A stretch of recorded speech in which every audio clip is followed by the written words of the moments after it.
नमस्कार। मैं आपको यूपीएससी के माध्यम से आज इतिहास का, मध्यकालीन भारत का, दिल्ली सल्तनत में कितने वंशज रहे हैं और कितने वंश ने शासन किया है, कहाँ से कहाँ तक, किस सन से किस सन तक किया है शासक, आज आपको यूपीएससी के माध्यम से मैं बताऊँगा।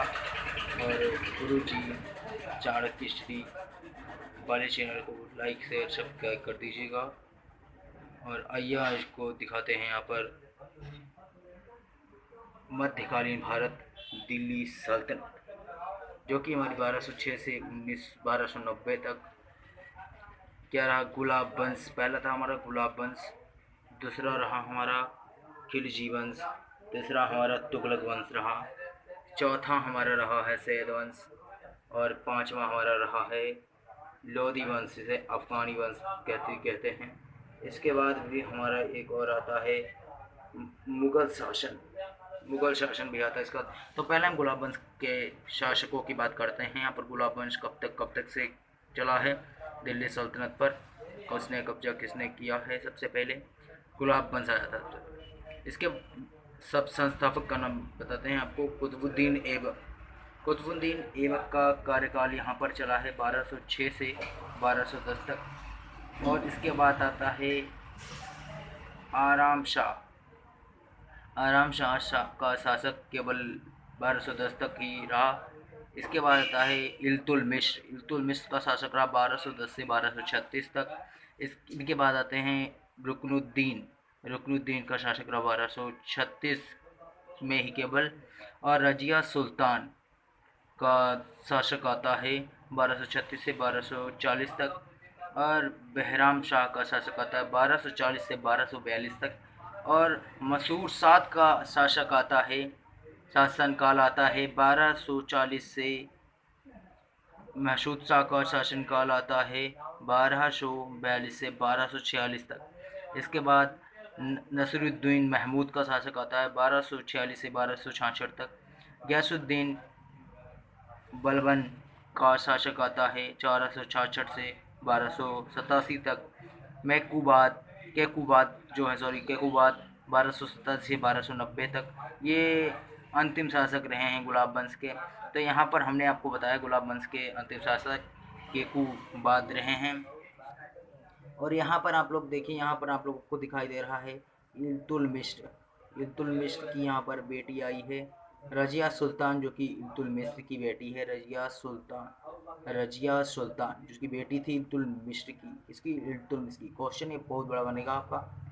और यहाँ पर देखिए इसका शासक रहा है इल्तुतमिश का 1210 से 1236 तक इल्तुतमिश का शासन रहा। और रजिया सुल्तान का 1236 से 1240 तक। तो बीच में जब 1236 में आए थे रुकनुद्दीन, इसके बाद ये गुलाब वंश के लास्ट संस्थापक रहे हैं। केकुबाद गुलाब वंश के लास्ट संस्थापक व लास्ट गुलाब वंश के लास्ट शासक रहे हैं केकुबाद 1887 से 1290 तक। और इसके बाद आता है खिलजी वंश। दूसरा वंश जो है हमारा खिलजी वंश। खिलजी वंश के पहले शासक थे जलालुद्दीन खिलजी, संस्थापक। ये 1290 से 1320 तक पूरा शासन रहा खिलजी वंश का। 13 जून 1290 से 1296 तक इनका कार्यकाल चला है। इसके बाद अलाउद्दीन खिलजी। अलाउद्दीन खिलजी जो था वो था जलालुद्दीन खिलजी का दामाद। और अलाउद्दीन खिलजी ने अपने चाचा था, जो उसे चाचा कहता था जलालुद्दीन खिलजी को, अलाउद्दीन खिलजी, उसने इसे मार दिया था। इसके बाद इसका शासक हुआ 1296 से 1316 तक। सबसे ज़्यादा इसने कर वसूला, टैक्स सबसे ज़्यादा वसूला था। इसके बाद आइए मुबारक खिलजी। मुबारक खिलजी जो था वो 1316 से 1320 तक इसने शासन किया। इसके बाद आता है नसीरुद्दीन खुसरो शाह। इन्होंने 1320 ईस्वी में अंतिम शासक रहे ये खिलजी वंश के। खिलजी वंश के अंतिम शासक रहे। फिर इसके बाद आ जाते हैं तुगलक वंश। तुगलक वंश आता है। तुगलक वंश 1320 से 1412 तक रहा है। गयासुद्दीन तुगलक जो थे संस्थापक थे तुगलक वंश के। यह 1320 से 1325 तक रहा। 1325 तक इनका शासन रहा। महमूद बिन तुगलक जो था वो 1325 से 1351 तक रहा। केवल इन्होंने सिंचाई कर वसूला था। क्या वसूला था? सिंचाई कर केवल। और इसके बाद ये जो फिरोज शाह तुगलक जो आपको दिखाई दे रहा है पर जो पेन रखा है मेरा देश पेन की पेन रखा है मेरा यहाँ पर 1300 फिरोज तुगलक का 1351 से 1388 तक रहा। फिर गयासुद्दीन तुगलक द्वितीय आए हैं, इन्हें तुगलक शाह भी कहा जाता है। इनका शासन 1388 से 1389 तक रहा। इसके बाद आते हैं अबू बकर, इनका 1389 से 1390 तक रहा है शासन। इसके बाद आते हैं नसीरुद्दीन महमूद शाह प्रथम, इनका शासन 1390 से 1394 तक रहा। फिर आते हैं नसीरुद्दीन महमूद शाह द्वितीय, जो अलाउद्दीन सिकंदर शाह, इनका शासन 1394 तक ही रहा केवल। नसीरुद्दीन महमूद शाह द्वितीय 1394 से 1412 तक अंतिम शासक थे। इसके बाद 2 वर्ष के बाद आते हैं सैयद वंश खिज्र का, जो संस्थापक था सैयद वंश का। ये इन्होंने पूरा सैयद वंश चला 1414 से 1451 तक। इनका कार्यकाल 1414 से 1421 तक रहा है। इसके बाद इन्हें सबको वो कहा जाता था क्या, बहुत बड़ा क्वेश्चन है ये, कि जो भी कोई संस्थापक है या जो भी कोई राजा है उसे कहते थे हम लोग इनकी उसे कहते थे हम लोग शहंशाह भी कहते थे और सरदार भी कहते थे, जो कुछ भी कहना चाहते थे कहते थे। इसके बाद इन्होंने अपनी रेयत ए आला की उपाधि धारण कर ली। रेयत ए आला इन्हें कहते थे।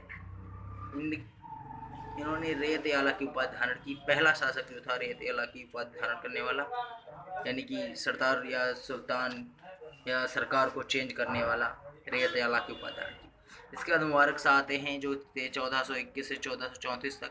इसके बाद महमूद शाह 1434 से 1445 तक। इसके बाद आते हैं अलाउद्दीन आलम शाह 1445 से 1451 तक। फिर इनके बाद ये अफ़गानी वंश आया है, लोधी वंश जिसे कहते हैं। पहला अफ़गानी जो था वंश वो पहला लोधी वंश था। इसके शासक हैं बहलोल लोधी, संस्थापक थे बहलोल लोधी।